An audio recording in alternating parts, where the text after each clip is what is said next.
Hi అండి అందరికీ. నా కూతురు నేనైతే హాస్పిటల్కి వెళ్తున్నాము. నా కూతురు ప్రెగ్నెంట్. ఈరోజైతే అపాయింట్మెంట్ ఉంది, అందుకని వెళ్తున్నాము. హాస్పిటల్లో సిస్టర్స్ కాల్ చేసి అపాయింట్మెంట్ ఉంది, తప్పకుండా రావాలి అన్నారు.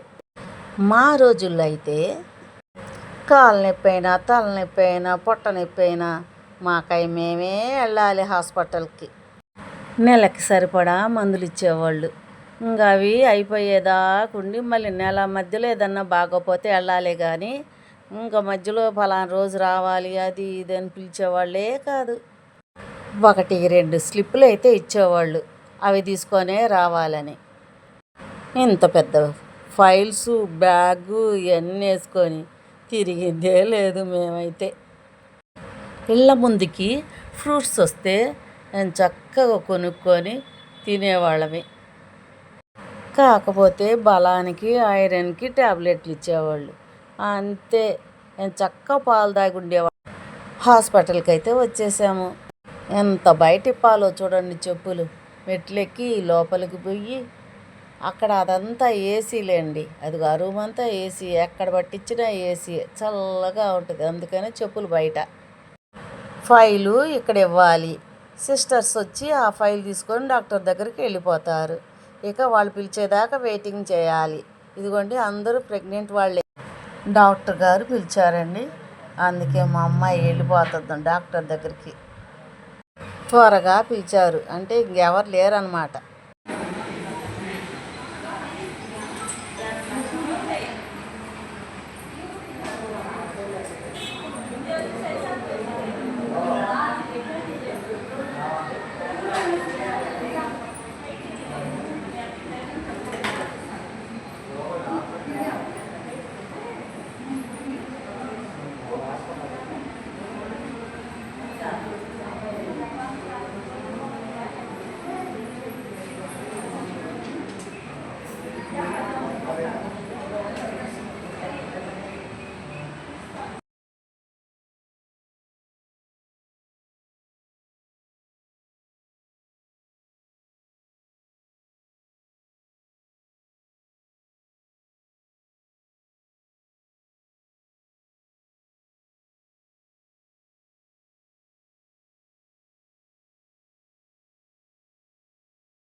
చెకప్ అయిపోయాక ఇంటికి వచ్చేసాము.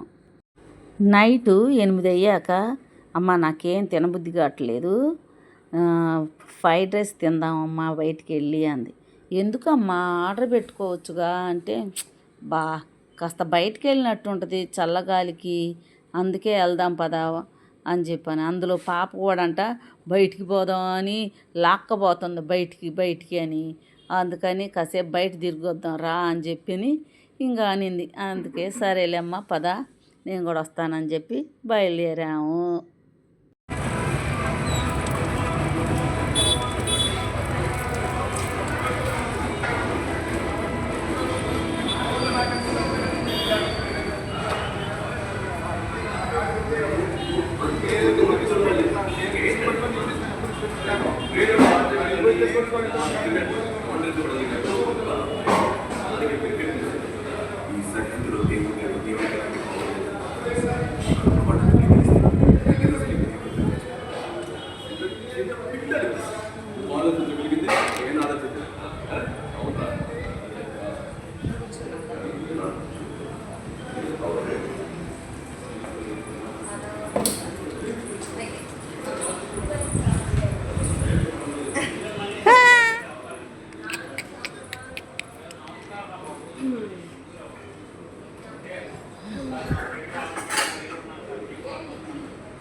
ఈ ఫ్రైడ్ రైస్ కాస్ట్ ఎంత అనుకున్నారు? ఆ బౌలే 295 రూపాయలు.